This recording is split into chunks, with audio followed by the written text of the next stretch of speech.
Well, morning. Welcome back to Woodyard. We're doing got to cut a little job this morning for a customer, that cherry right there, and he's got another one coming with him. He's an artist, and he turns bowls and platters and real high-end stuff. And he comes a couple of times a year with some wood he picks up on the side of the road, and either a Prius or a broken down little pickup truck that he's got to go in through the passenger side door, and shows up to have me cut some stuff up for him, and today is that day. So it's February 4th. It's Sunday. It's my son's birthday. We're gonna have some brunch, so I figured I'd come out and get the burn barrel going.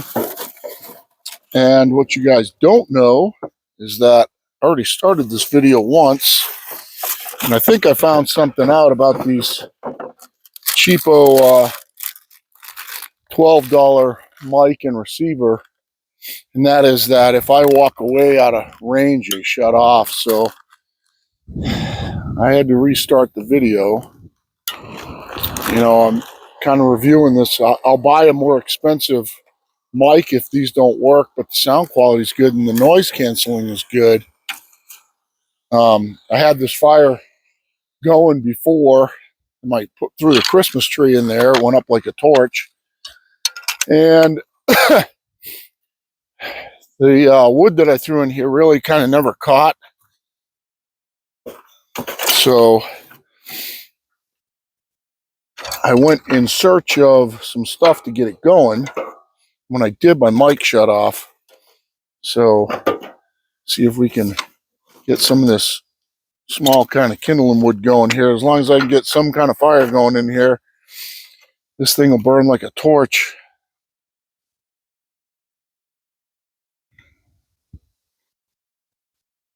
Once this thing gets going, there's no stopping it. It will burn anything I throw in it. So what I was talking about, hopefully this mic keeps working.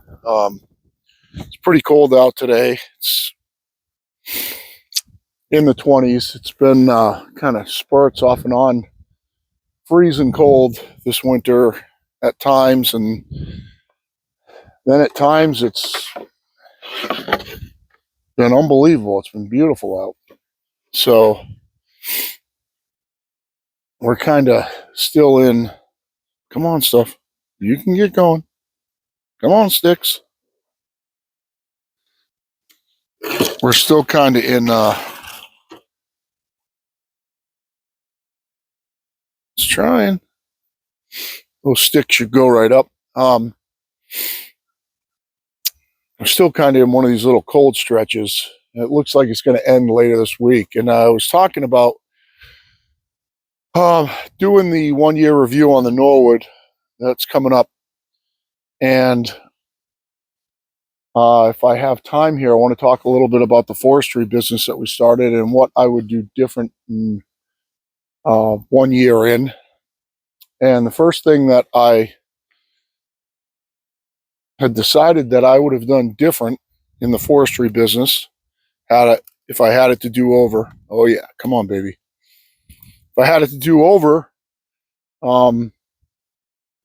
is that I would have built all my outbuildings first. So hopefully these things keep working. Yeah, they're still on now. So right next to the Bobcat right there, I just drew up the plans and I got the cut list. I'm going to put in a 10x8 shed, board and batten. That's going to house all my sharpening equipment and all my equipment for the sawmill. That's going to go just right over that propane bottle right sitting over there. And then we have a kiln going on the hill right here and a small greenhouse off the side of it. And there's going to be a big horticulture planter in front of it. And then right here, we're going to put up a timber frame. It's going to be a saw shop. And the timber frame didn't need to be first, but I wish I had built that shed first. The kiln would have been nice, but that I can work on that. But the shed over here, so that I'm not trucking tools around, I wish I'd really done first. So the first thing that I wish I had done from day one would have been to build my outbuildings first. Second thing that I wish I had done, aside, let's take the machine out of it. You know, if you want to skid logs around with your truck or something like that, or roll them, or, you know, do it like that. Plenty of people out in the bush are doing it like that. That's fine. I have no problem with that. I'm glad I got the machine first. That was part of our plan. But if you don't have the money to get a machine first, I completely understand that. We were lucky in the fact that it worked out the way it did for us and that we could. But I completely understand if you can't. So, if I take the machine out of it, the second thing that I wish I had done right away, the minute that I started running that sawmill, is cut lumber for outbuildings and cut lumber bunks to be able to move around, to be able to stack lumber on. So any of you that have been watching for a while, you know that up in there I've got lumber bunks that we built early on. My wife wanted me to do all this stuff first, and I was bad about it. Wish I'd listened to her. Because the areas get small really quick where you're going to put stuff. But so we built some big lumber bunk pallets. There's like an 8-footer, like a 10-footer, and like a 14-footer over there. I wish I built more right away. Wish I had built maybe even 10 of them. You can see what happens around the mill out here. I've been milling mainly for custom orders, and everything that you see is kind of left over from custom orders, stuff, extra cuts, flitch cuts. Everything that I have has pretty much been lumber produced out of what's left over from custom orders. And it kind of gets mishmash sitting here, and I wish I had more room, more space to put stuff down and to organize stuff. And that's going to kind of be what I'm going to be doing all week, is organizing things. So I wish I cut some lumber bunks earlier on.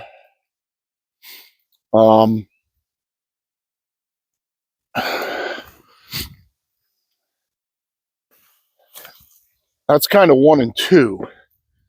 Those outbuildings, lumber bunks. And then the next thing that I wish I had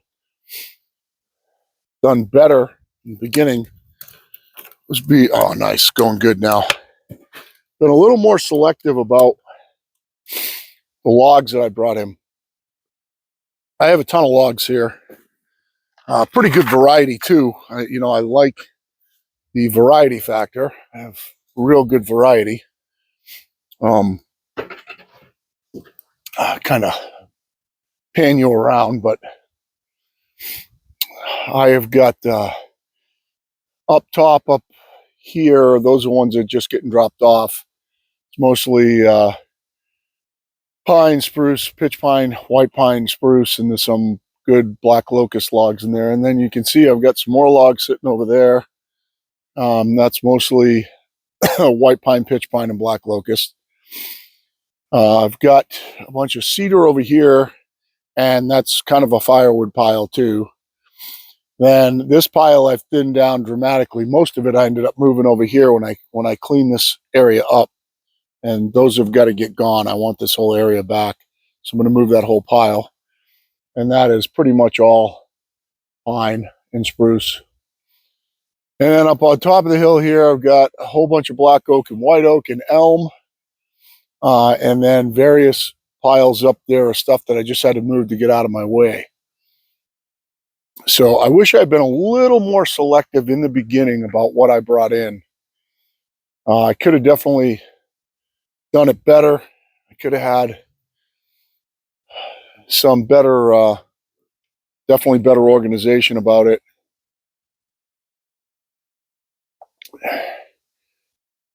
That would have maybe made things a little bit easier on me. From what it seems like what happens is every time, okay, get some stuff going down in there.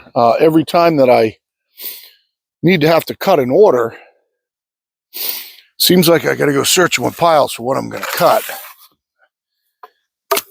And I don't want to have to go searching through piles. If I had it more organized, it'd be a little bit simpler. And if I hadn't taken so much in the beginning it was kind of like, oh my God, every single log I can get, I wanted. And there is an upside to that, and there's a downside to that. Come on, baby. Give you some air here. What ends up happening is that I ended up running out of room, where I had to tell my log supplier, slow down. I'm getting stuff a little too fast here, and I'm running out of room. And if I had been smarter about it, that wouldn't have happened. So definitely going to say that the third thing was that I wish I was more selective, specifically on species and length and size. In the beginning, it was just kind of like I was happy to get stuff. So I was pretty much taking everything, and even firewood stuff, which I need. He'd come in with a load, and there'd be a bunch of firewood type material on the load, and he would say, oh, I'm just going to go dump this in the landfill. And I said, oh no, I'll take it. I need the firewood. Well, I kind of wish that maybe, looking back on it now, that I hadn't taken so much kind of crazy stuff, but I wanted to do that as a favor to him for bringing me all the wood. He's bringing me all this wood, and the only way I can pay him back is to help him out as much as I can.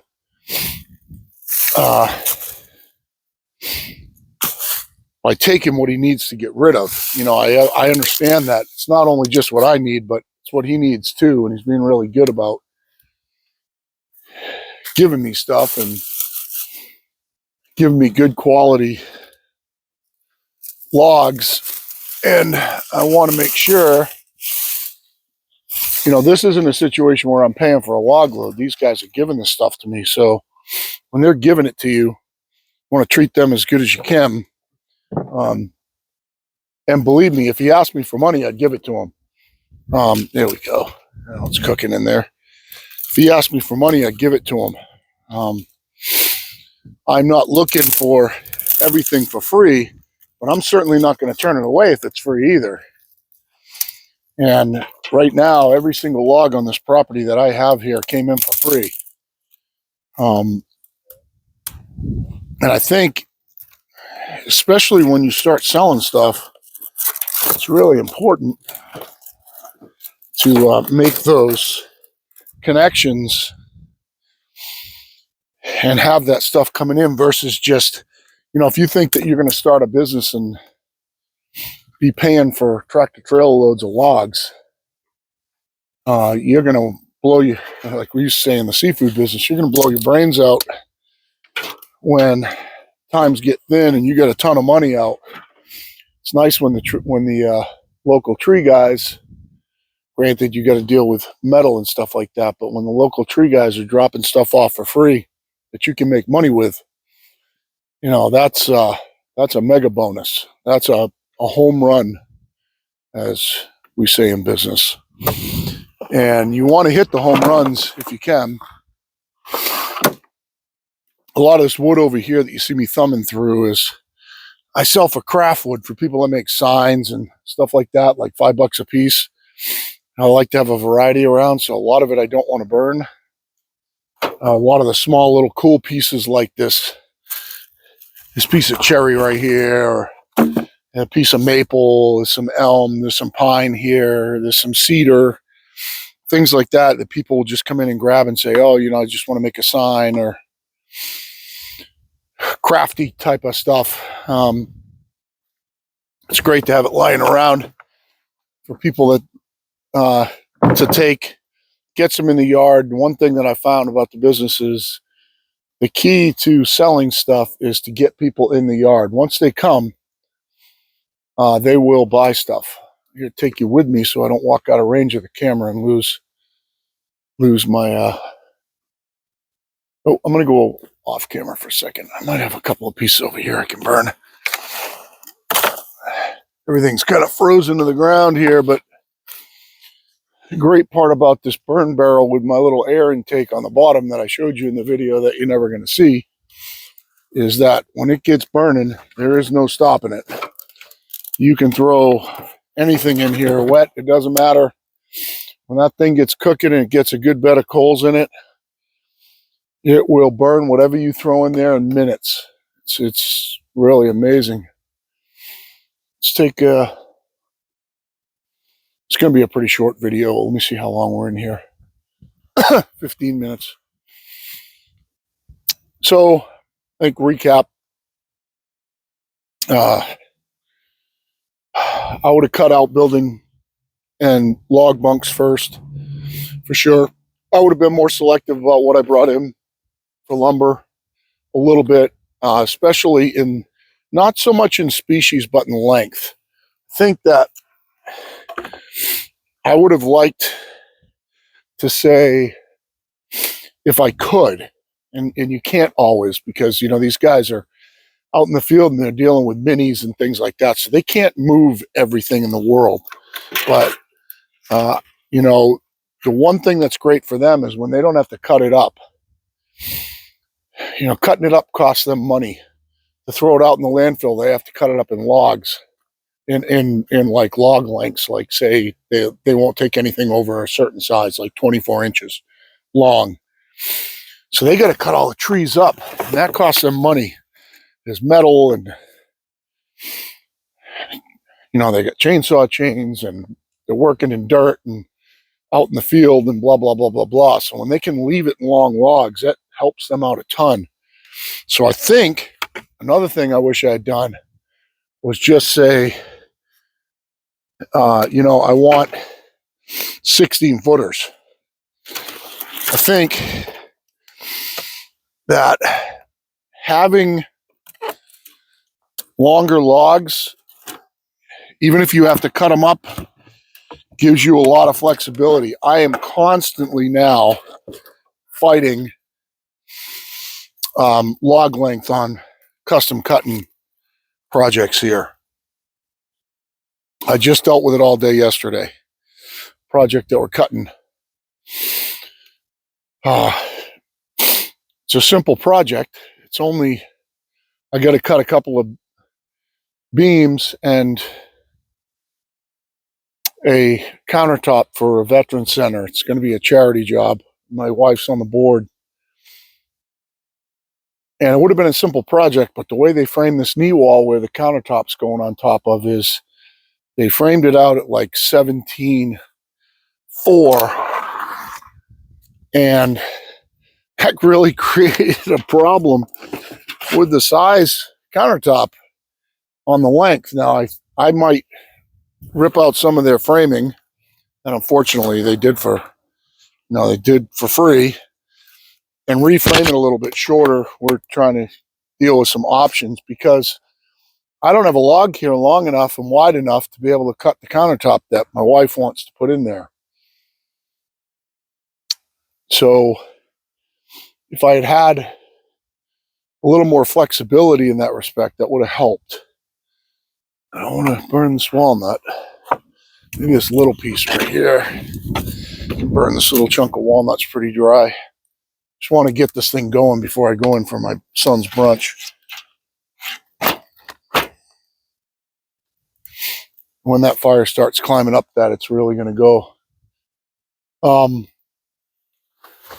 So having that flexibility and more long logs will help. It would help me. It definitely would help with storage with not having so many small ones around. And I think what I mean by that is that if you got 58-foot logs as opposed to having 25 16-foot logs, it's a big difference in space and measuring and trying to figure things. And you want to keep everything long. You don't want 8-foot logs. You want 9-foot logs.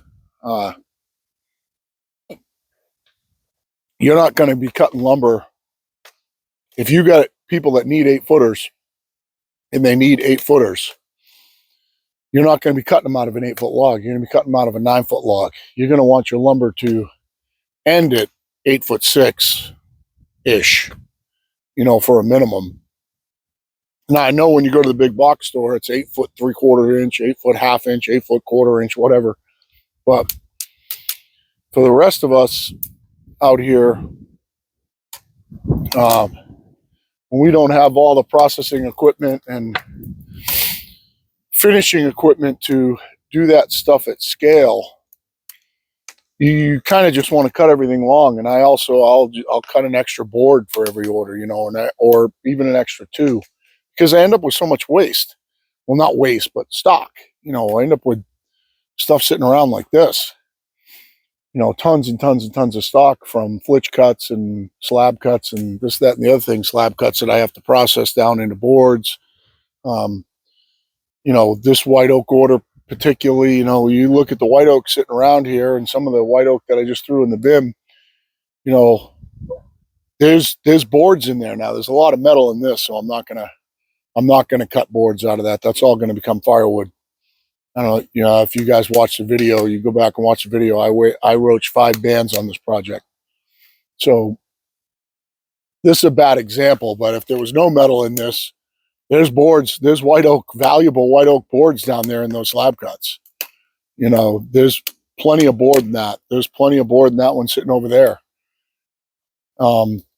So that's also a consideration when you're cutting lumber size.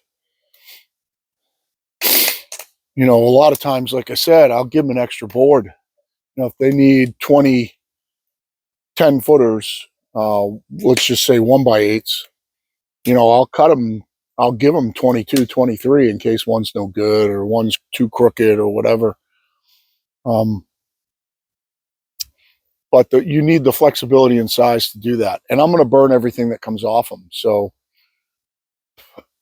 the other thing that I wish I had more set up was a station to make it simple to turn my waste into firewood.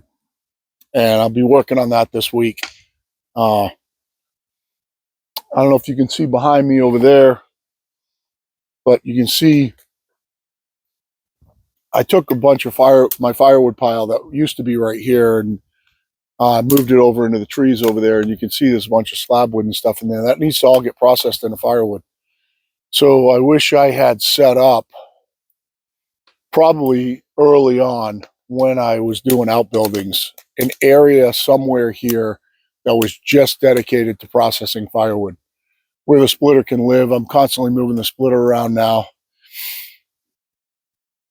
And then bringing wood to the splitter, or bring the splitter in there and bring this, and then chopping stuff up with the chainsaw, cutting stuff up with the chainsaw. I take it up in the hill up there and do it up there.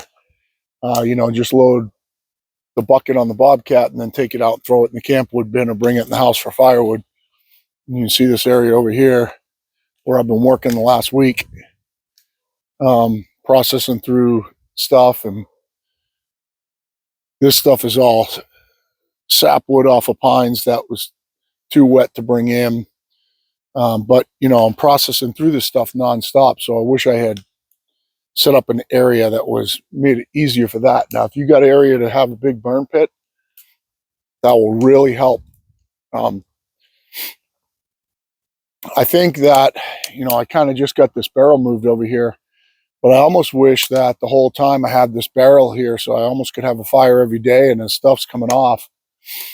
And as you're edging down slab cuts and things like that, anything that you're not going to use for stickers could go right in there and, give you a little heat as you're going, and constantly be making that stuff go away, so it's not sitting out here,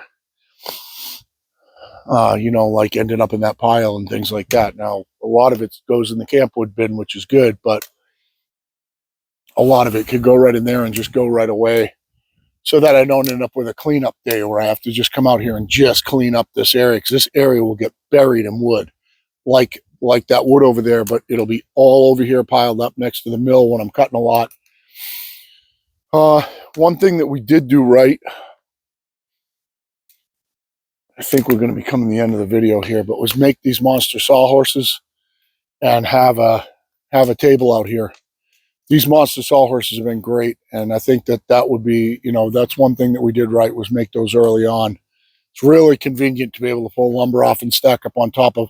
I'll put 10,000 pounds on these sawhorses.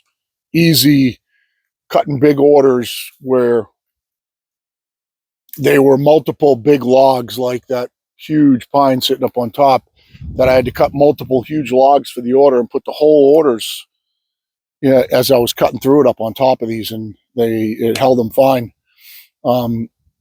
This kind of was, again, the wife's idea, having them. I kind of poo-pooed it when, you know, I was like, oh yeah, I don't want to do that today. Well, she wanted to do it, and we did it, and it really worked out well. So that's another thing. I'm going to do a little video on gloves. I just got a new pair of gloves. These I got at Home Depot. They're called Firm Grip. They didn't have the ones I wanted, which were a Milwaukee Demolition, but I've always used these Husqvarna gloves and sworn by them, but they're not cheap. These are probably a $50 pair of gloves, and I've always sworn by how well they held up. But I just got a new pair, and I blew this finger out immediately, and that really pisses me off. You can see that, you know, my right hand glove here isn't even hardly worn at all, and I got a big finger blown out, and it's freezing cold out, so, you know, it's killing you out here. But, you know, they will get down to, and I still keep them around for, I don't know how well it's going to show in the light. Doesn't look good through the viewfinder, but, you know, they get worn right through, but they last a long time. And I've always had a hard time having gloves last. And I got these things. These are kind of a little bit warmer than the Husqvarnas, and I don't know how they're going to last. We're going to see. I don't know if they'll be better or not, but we're going to try these out. We'll wreck these, and we'll see how it goes. I'll probably end up at some point, pull out about 15 pairs of gloves out of my truck and do a whole review just on gloves to wear out here. So I think that's going to do it for now. I'm just going to kind of push everything back into the burn barrel. Hopefully I'll shoot some video when Toby shows up to cut his cherry, but I got to get back inside because this is going to be Toby's coming at noon, and the wife's a little behind here this morning, so we got to get this birthday brunch done before Toby gets here, or I'm going to turn into a pumpkin, and she's not going to like that, even though it's not my fault, because I thought we were going to have brunch at 10, and now it's after 11, and she's going to have me done by 12, because Toby's going to show up at 12 to cut those things. So I'm going to get inside, see if I can help out, and see how this video sounds with this mic. You know, I'm doing these right now, kind of just thinking through what I can say, just to kind of test out these mics and see how they work. And I'll hit you up on the next one. Throw these things on the charger, and hopefully I'll get some video when we cut the cherry up for Toby. So appreciate the watch. If you guys have any questions, hit me up. If I watch this back and think of something else, and I'll make sure I mention it in another video. Like, subscribe, share, do whatever you do. And let me know how I can make it better. And that's what we'll do. So we're just going to keep at it. And see you guys on the next one. Pirate Solutions Forestry out.